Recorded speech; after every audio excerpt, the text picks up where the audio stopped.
denúncia por crime de responsabilidade política como alternativa a presidente Dilma Rousseff construir uma ponte para o futuro. Um grande acordo nacional com o Supremo.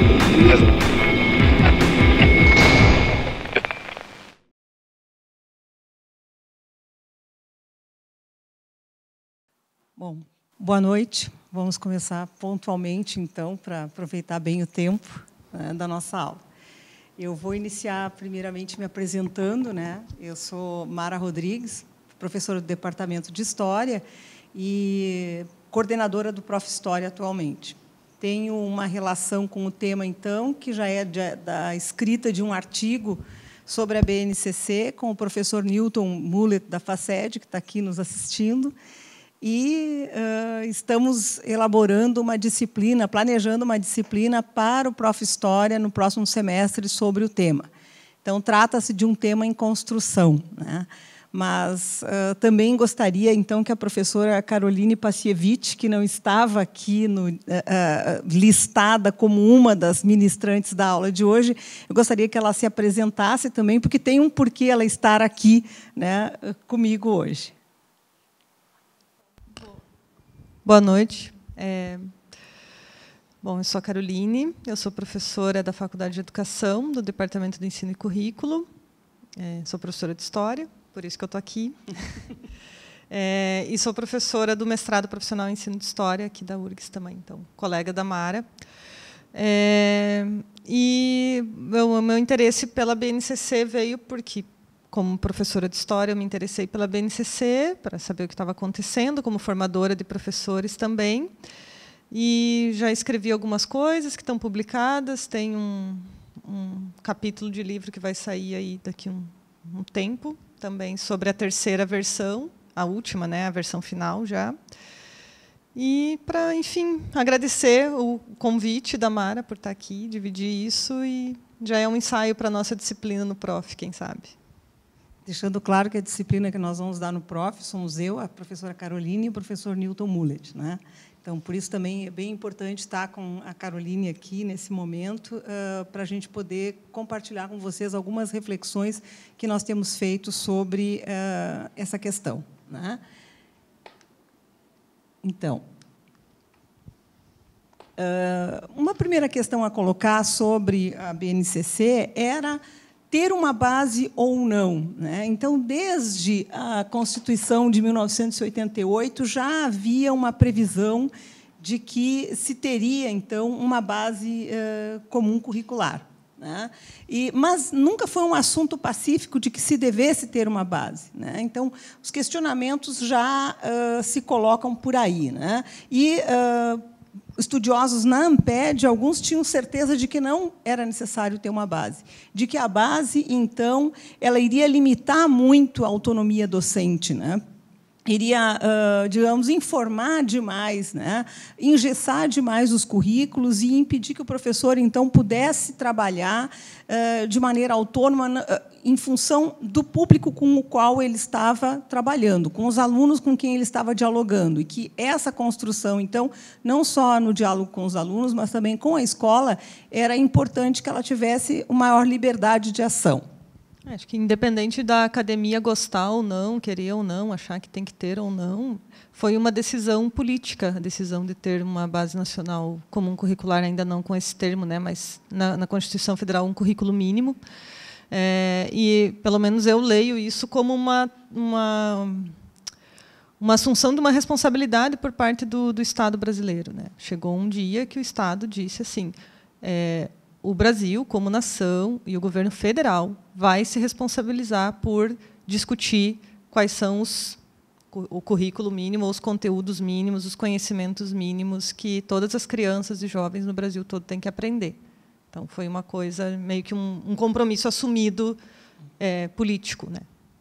Bem, mas, né, continuando a nossa narrativa, enfim, acabou se decidindo, né? Então, por se fazer uma base, em 2015 ela teve esse nome, né, no Plano Nacional de Educação. Bom, A BNCC, então, ela inclui outras áreas de conhecimento, é claro, mas a área de conhecimento que nós vamos mais pensar aqui é a área de história, né? É importante dizer isso, né? E é importante dizer também que não tem como discutir a base em si mesma, sem pensar na sua relação com outras políticas educacionais. Então, essa é uma questão óbvia, mas é importante também nós já situarmos aqui. Mas há questões que são específicas do debate do conhecimento histórico, tanto na base quanto na academia acabou acontecendo, né? Então, são essas duas linhas, vamos dizer assim, de investigação que vão sempre estar presentes na estrutura aqui da nossa apresentação. Essa questão das políticas públicas mais amplas, das quais a base é uma delas, e a questão do conhecimento histórico, como foi debatido na base nacional. Por vício de profissão, mas é óbvio que não dá para pensar a BNCC só, apesar do nosso recorte aqui ser olhar o que acontece nela depois do golpe de 16, né? Mas não dá para pensar a base nessa como pontual, né? A gente precisa olhar para ela como um processo que vem vindo desde que o Brasil resolveu se assumir como uma república democrática de novo. E, mais especificamente, o ponto para poder entender como o golpe impactou, né, esse debate, a gente precisa, então, pensar em um conjunto em uma temporalidade, digamos assim, em uma historicidade mesmo do debate da base, né? Bem, então nós esboçamos aqui uma breve cronologia muito simplificada da BNCC para poder desenvolver a nossa discussão. Então, em 2015, sai uma primeira versão, bastante polêmica, que daí se institui uma polêmica bastante forte em torno da base. Em 2016, acontece a substituição da equipe de história, né, da equipe que elaborou a base, a parte de história, o componente história, e sai uma segunda versão da base. Isso tudo ainda antes do golpe, né? Em 2016, nós temos o golpe, e, com isso, outras políticas também, outras iniciativas políticas no sentido de mudar completamente, né, o direcionamento das políticas educacionais do governo anterior.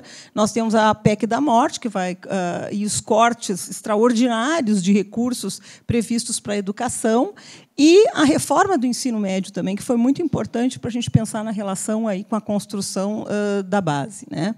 Em 2017, sai uma terceira versão da base, e a gente vê, então, decrescer o interesse pela discussão do currículo e aumentar a rejeição à ideia de ter uma base, né?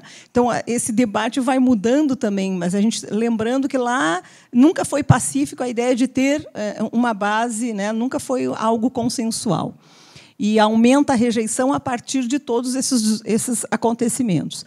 Em 2018 sai uma quarta versão, que então é a terceira versão aprovada no CNE. Só que esse CNE tem um momento de troca, né, de toda a comissão, já afinada com as diretrizes do governo golpista, né? E nós vemos agora, em 2018, o processo de imposição da BNCC às escolas e um aumento de interesse, então, por parte dos professores das redes pública, privada, enfim, por parte dos professores da educação básica, por discutir o assunto, né, mas muito em função desse processo também de imposição que está se colocando. Eu fiz só um resumo aqui, mas cada uma dessas partes a gente vai depois desenvolver melhor, só para vocês entenderem como é que a gente está estruturando a nossa exposição. Bom, então, essa é uma questão importante em relação aos interesses privados e as perspectivas neoliberais, como é que elas se colocam nesse debate da base, né? Ainda no governo Dilma, já havia uma atuação desses interesses, uma proximidade desses interesses, uma tentativa de colocar esses interesses na ordem da estrutura da base, né? E o golpe de 2016, então, propiciou o domínio dessas perspectivas neoconservadoras. Aí depois a Caroline pode falar melhor por que a escolha dessa palavra neoconservadoras, né, incluindo, né, a mudança de todo, daí isso que eu já mencionei antes, a mudança da própria equipe que ia avaliar e aprovar a base, a versão final da base, né? Então, isso é importante pensar.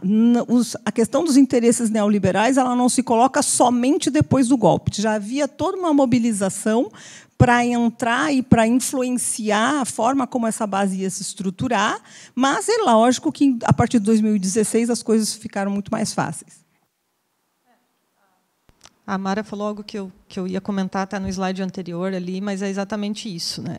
A gente precisa olhar isso mais na média duração, e não sei se daqui 15 anos como é que a gente vai ler tudo isso que está acontecendo, mas os movimentos para ter algum tipo de reforma no ensino médio, eles não vêm só com o golpe. Já há bastante tempo o Brasil discute qual é a identidade do ensino médio, que tipo de ensino médio é esse que vai ter. A ideia de ter um currículo flexível no ensino médio não é porque eu uso esta expressão, um currículo tem que ser flexível no ensino médio, que necessariamente essa flexibilidade vai ser de cunho neoliberal.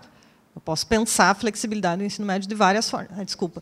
Não é porque eu vou ter um processo de avaliação externa sendo efetivado por parte do governo, seja municipal, federal, estadual, que necessariamente esse processo avaliativo vai ser danoso para o que acontece dentro de sala de aula, porque se um governo tem política pública, necessariamente ele tem que avaliar esse tipo de política pública. A questão é como é que eu faço essas avaliações, como é que eu entendo esses objetivos dessa base, para que eu uso os resultados de tudo isso, né? Então, às vezes acontece um processo que uma professora chama de sequestro de experiências, né, ou de sequestro de vocabulário. Quer dizer, eu uso o vocabulário que é comum e corrente entre nós, digamos assim, e eu dou um giro no significado desse vocabulário, mas eu continuo usando a mesma palavra. E isso traz muita confusão, porque as pessoas dizem, não, mas flexibilidade é bom, não, mas uma base é bom, mas não sei o quê. Então, me parece que essa base, eu já encerro, ela quer fazer algo que discutir a base, a gente precisa muito de calma e de olhar para as palavras e dos momentos e de quando que eles são utilizados, que é um processo que justamente essa última versão que foi implementada agora dificulta acontecer na sala de aula, o do olhar com calma as coisas, colocar em contexto e fazer discussões. Ou seja, não é só a presença da palavra flexibilização ou de metas de avaliação que indicam necessariamente uma orientação neoliberal ou neoconservadora, né? Mas sim a forma como está orientada essa avaliação. Quando a avaliação se coloca como a meta principal do processo educativo, isso é um problema. A avaliação ela também é para avaliar o próprio sistema educativo, e não necessariamente o indivíduo, o aluno e o indivíduo, o professor, né? Mas a gente também pode voltar a isso depois. Então, a gente vai tentar fazer uma sequência de falas aqui sobre cada uma das versões, mas é claro que a primeira versão vai acabar ocupando mais tempo, porque foi a versão mais polêmica, né? Do ponto de vista das concepções do conhecimento histórico que estavam colocadas ali, e também de algumas concepções de ensino, né, e de objetivos do processo educacional. Então, nessa primeira versão, a gente vai ver uma grande polêmica na academia, manifestações de leigos e de jornalistas, quer dizer, esse debate vai para a mídia, né? E nós vamos ver uma participação dos professores do ensino básico. A gente vai ter dúvidas sobre como vai ser essa participação, porque é feita, o site recebe uma série, o site da base, depois de divulgada a primeira versão da base, recebe várias contribuições. Então, quantificar, e são muitas contribuições, e quantificar essas falas, saber o que vem da escola básica e o que vem da academia, não é muito fácil. Queres falar sobre isso? É difícil quantificar, né? A gente sabe que houve alguma participação, mas é difícil saber como foi isso, qual é a intensidade, né? Mas a gente até estava discutindo que agora que ela está de fato implementada, né? Já foi discutida pelo CNE e tudo, há uma movimentação bem mais visível das secretarias de Estado e município de educação para dar formação para os professores e adaptar os seus currículos. Então a gente tem percebido que agora que já né, que já foi discutido, que agora tem que implementar, as secretarias parece que têm chamado mais os professores para discussão. Antes, quando era para ser mais propositivo e para reconstruir, parece que não tanto. Mas isso tudo parece. A gente não tem dados. Tem que aprofundar daí com outros critérios de pesquisa para afirmar isso com mais propriedade. Mas, sem dúvida, a gente vê uma implicação, um envolvimento muito maior dos intelectuais historiadores, né, e dos intelectuais do ensino de história nessa primeira versão, né? Foi um debate muito forte, bastante acirrado, duro, difícil, né, e importante. Bem, aqui a gente tem a composição da primeira equipe, da equipe que fez a primeira versão, né? A Caroline, que fez essa pesquisa, e pode fazer alguns comentários em relação à composição dessa equipe, porque ela nos diz algo também sobre esse processo político. Tá. Para compor a equipe da primeira versão, esses nomes aqui eles estão num artigo do Giovanni José da Silva e da Marinelva de Oliveira, né? Esqueci o nome dela. Meirelles, Eles compuseram tanto a primeira equipe quanto a segunda. Eles escreveram um artigo que se chama Orgulho e Preconceito no Ensino de História, falando desse momento da participação deles. E ele colocou, então, como ele fez parte, né, da primeira, ele expõe esses nomes. O que dá para ver ali? Que a Sandra Regina Ferreira de Oliveira, por exemplo, da UEL, é convidada, entra, compõe a equipe, e depois, quando ela vê o que ela já de cara desiste e sai, e tem mais uma pessoa ali também que sai ali. Isso. Depois entra... tá. Quem são essas pessoas, gente? Eles tinham que serem pessoas, professores da educação básica de história, e se eles não eram professores da educação básica, eles tinham que ter algum tipo de conexão com a educação básica. Ou ser pesquisador de ensino de história, ou então tinha que trabalhar com prática de ensino, estágio supervisionado, alguma coisa assim. Então, esses eram os critérios para entrar na comissão. Depois foi convidada como assessora a professora Cláudia Ricci, e o Itamar, e a Margarida e o Mauro César Coelho, que são os nomes mais conhecidos ali que compuseram também esta primeira equipe. Então, uma equipe bem numerosa. E, se vocês olharem para o estado, né, de onde eles vieram, acho que não tem ninguém de São Paulo. A grande maioria é Centro-Oeste, Nordeste. Tem o Marcos Silva da USP. O Marcos Silva da USP. E a Márcia Gonçalves da UERJ, mas que saiu também. Então, a grande maioria. Depois a Cláudia Ricci, que é do Colégio de Aplicação do Centro Pedagógico da UFMG. Na primeira versão da base, então, a gente tem uma estruturação, né, da base de acordo com enfoques predominantes. Assim, cada ano do ensino médio, então, tem um enfoque. Nós não vamos passar um por um, mas a gente coloca nesses slides para ter uma ideia de como é que foi pensado, né, essa proposta de currículo, né.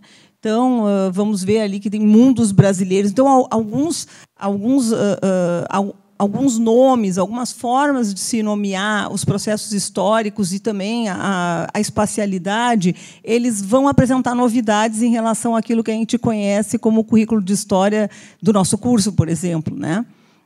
Então, mundos brasileiros, lugares de vivências e relações sociais, enfim, são outros. Claro que nos primeiros anos do ensino fundamental também vem toda uma nomenclatura que não é a nomenclatura, que é o conceitual, as categorias que a gente usa na academia, né?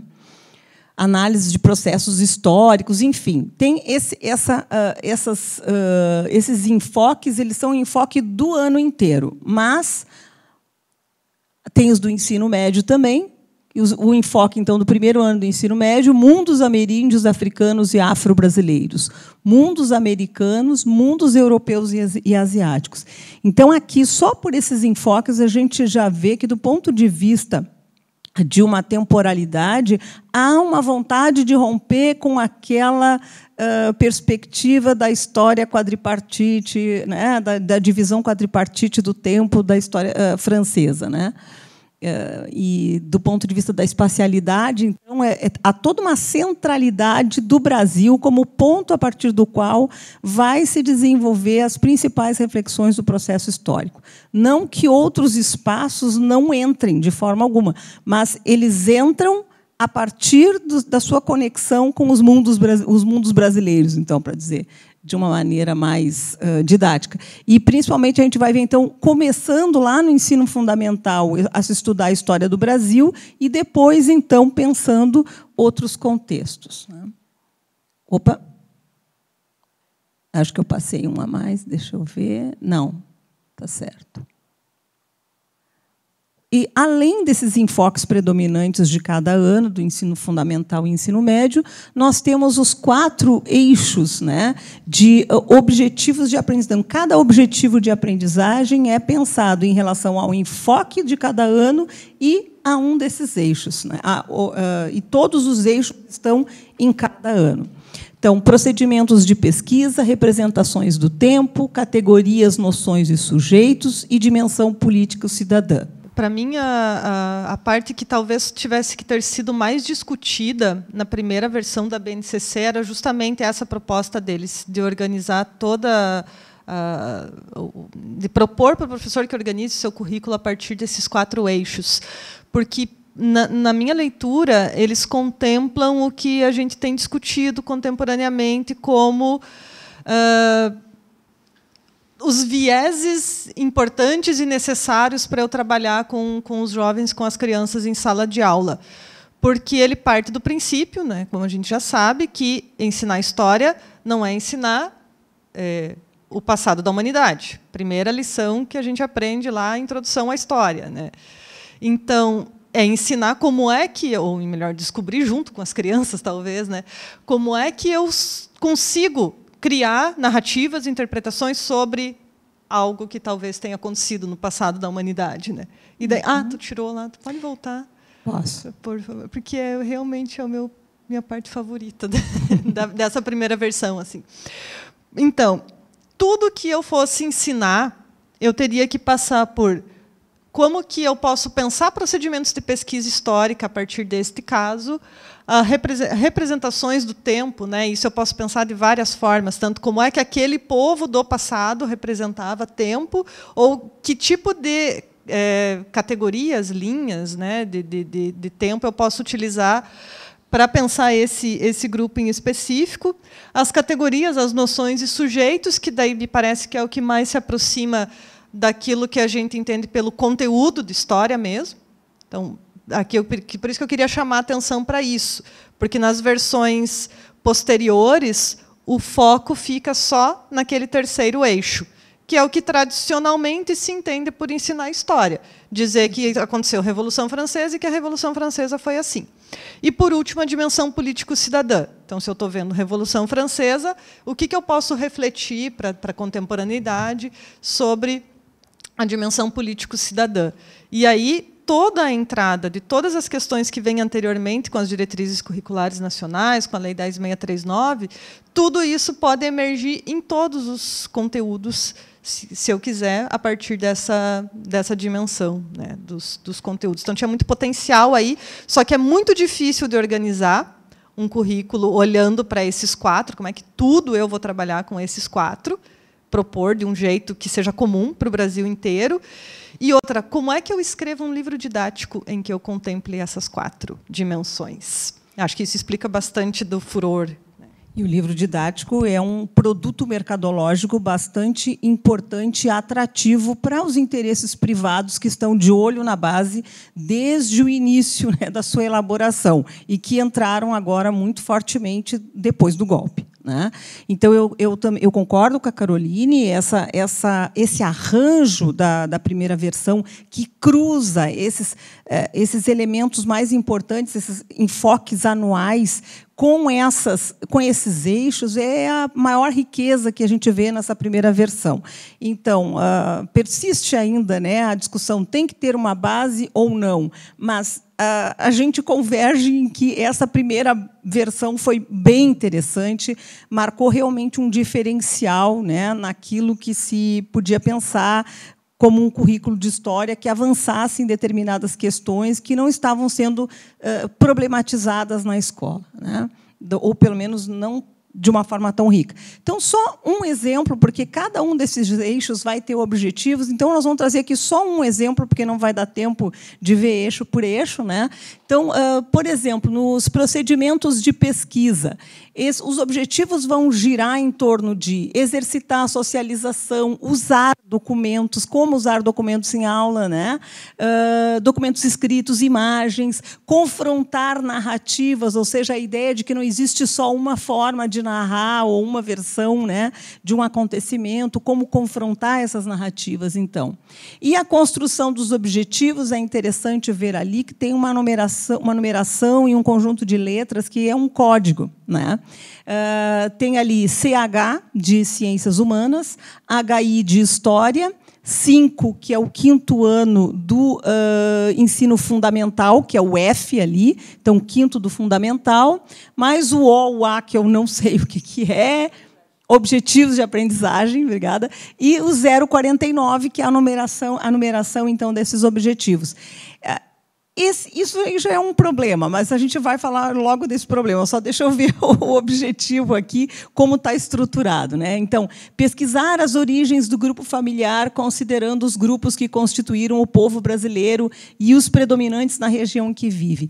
Então, os objetivos da primeira versão, eles também têm uma abertura, eles são formados de tal, são configurados, são elaborados de tal forma que permitem que outros temas que não estão especificamente colocados ali, como, por exemplo, a questão de gênero, não é muito o caso desse objetivo aqui, mas em outros objetivos, a palavra gênero, e daí eu me lembro do TCC do Carlos Eduardo, que está aqui também assistindo, né? A palavra gênero aparece muito pouco nessa primeira versão da base, mas a questão de gênero pode ser trabalhada em função da forma como o objetivo está estruturado naquele eixo de uma educação cidadã, de uma formação para a cidadania.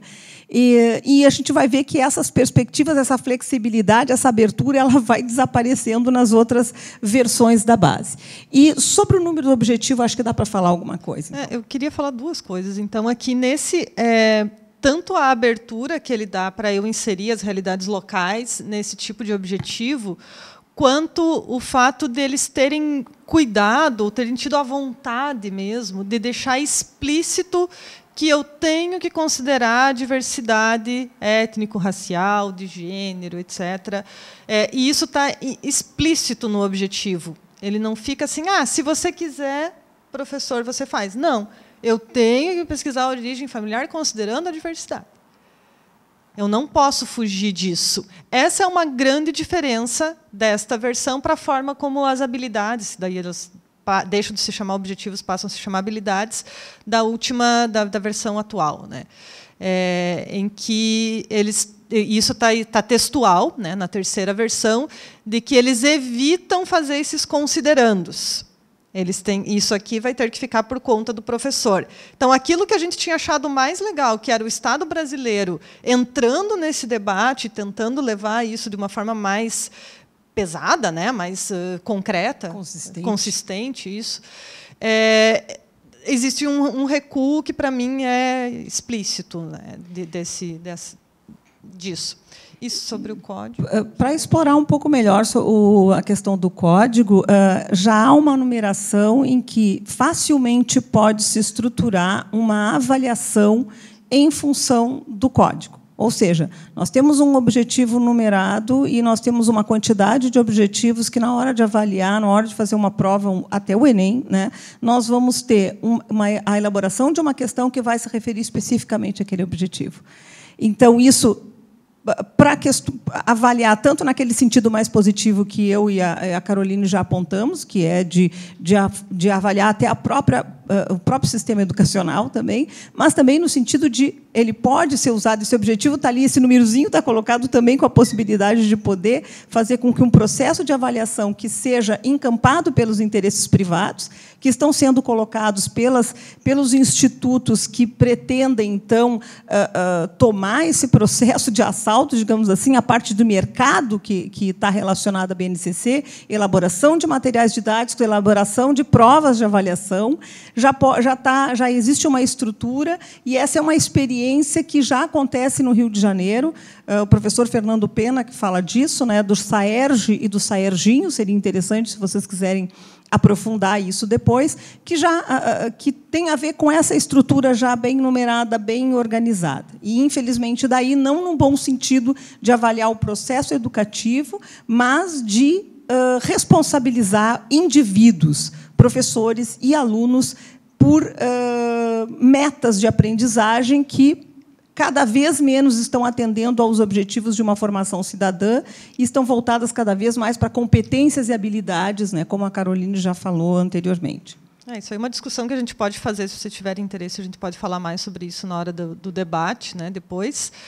Mas o Estado de São Paulo é emblemático disso, né, também, de criar essas avaliações externas que, a partir dessa codificação, né?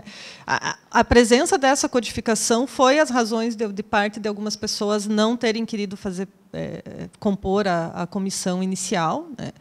E foi um motivo de resistência muito grande, embora tenham perdido da equipe da primeira versão, né? Então, foi uma das razões pelas quais atrasou a proposta da história, saiu mais tarde do que a BNCC como um todo. Não sei se vocês lembram disso, mas foi publicado primeiro a primeira versão sem história, e acho que um mês depois, mais ou menos, é que saiu a versão da história, completa com a história.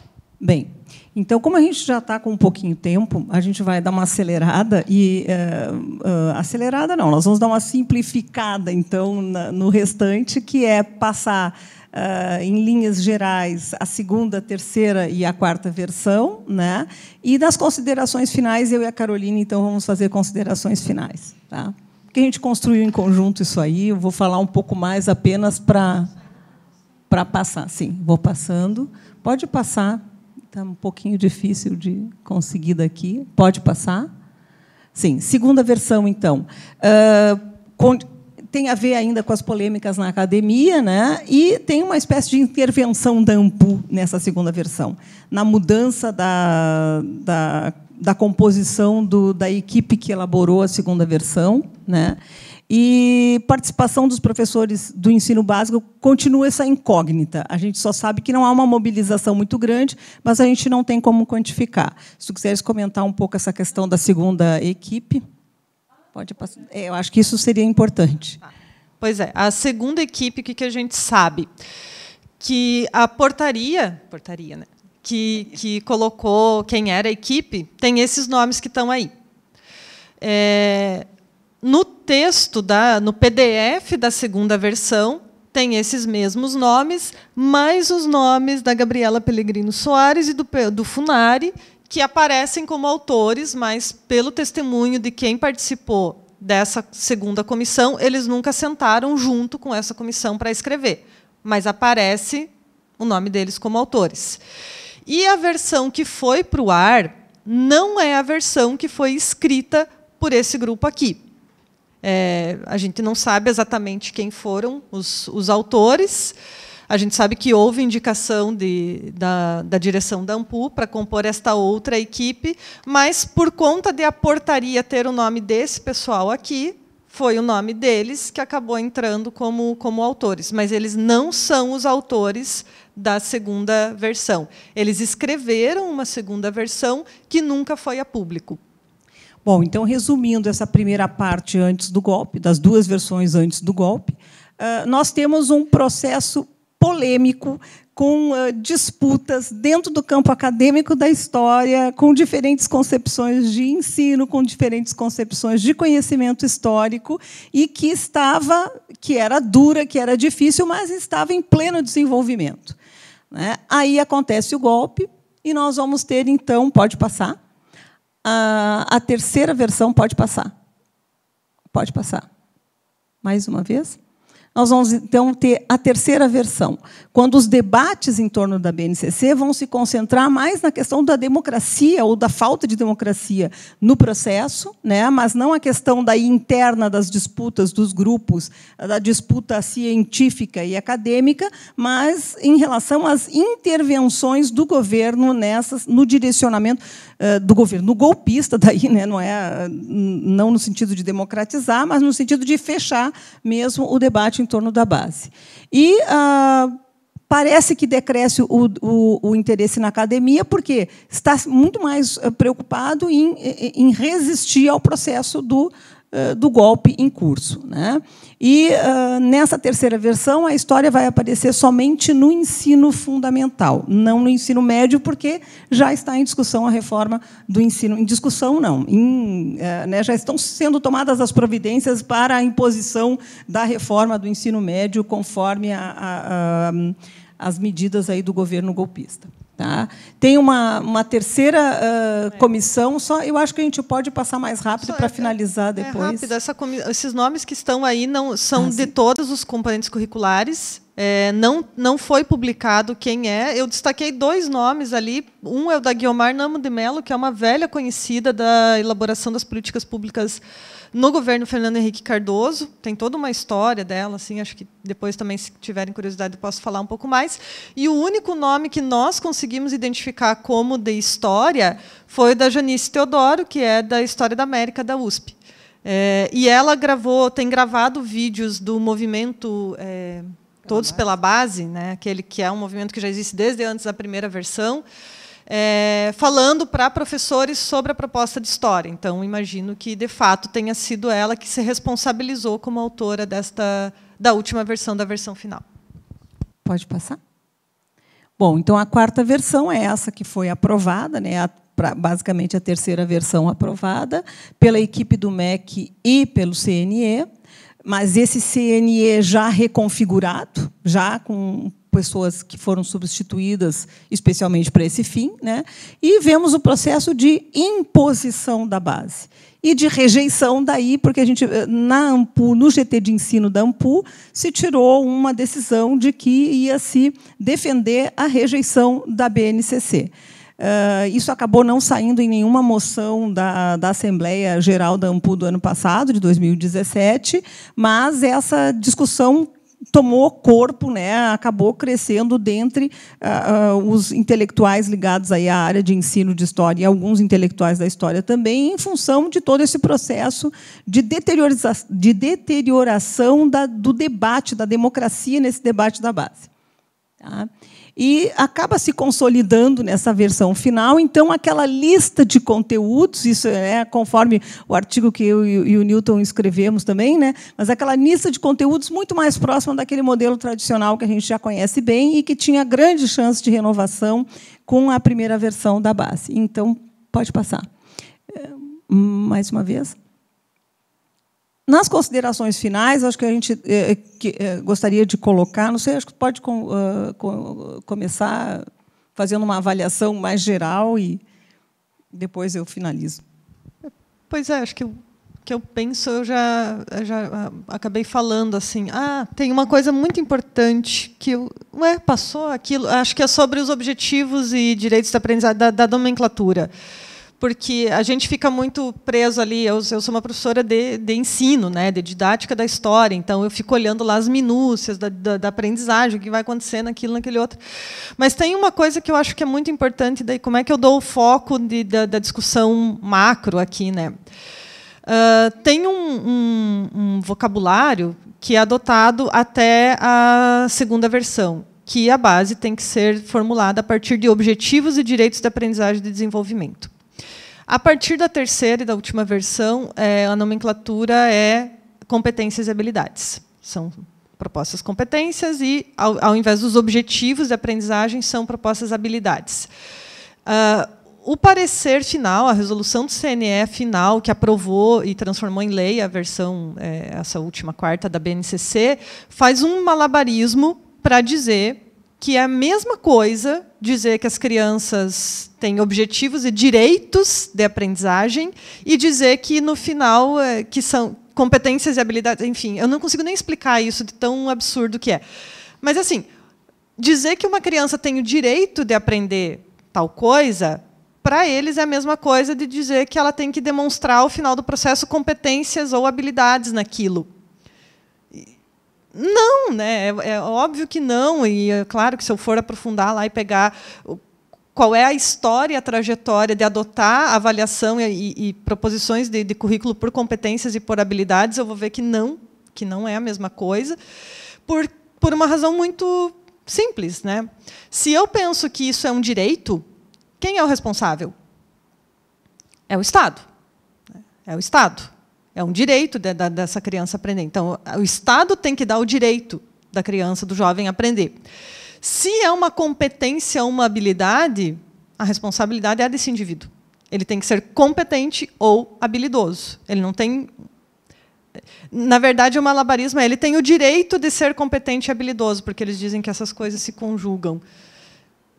Para quem que eu jogo, então, a responsabilidade nesse caso, né? E acho que aí vem o espírito do neoconservadorismo, que a gente ia falar um pouco, por causa também de certa limpeza das questões de política e cidadania, das questões de gênero nem se fala, e do compromisso mesmo, da assunção da responsabilidade do Estado em criar uma educação de tipo antirracista, pela equidade de gênero, que combate a injustiça social concretamente, não só no discurso da tolerância, porque a diversidade é bonita, olha que legal, né? A gente já fez essa crítica aos PCNs, a gente não precisava ter que fazer essa crítica de novo.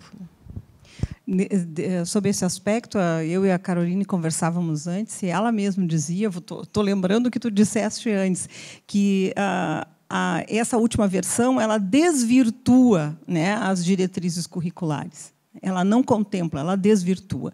E, para finalizar também, me parece que a parte assim, mais dura do debate acadêmico se deu porque as perspectivas decoloniais e pós-coloniais, por exemplo, que estão sendo muito discutidas, então estão entrando com mais força no campo da história, naquela primeira versão. Como no campo educacional já se vem debatendo algo nesse sentido há mais tempo, não só no campo educacional, mas em alguns setores como história oral e em alguns setores da historiografia mais próximos da teoria literária também, essas perspectivas já vêm sendo discutidas, e eu vou perder algumas outras linhas e tendências aqui, mas, enfim, essas teorias elas estão entrando com força agora no debate historiográfico. Então, naquele momento do debate da primeira versão, isso se colocou de uma maneira bastante importante. E nós tivemos uma riqueza enorme.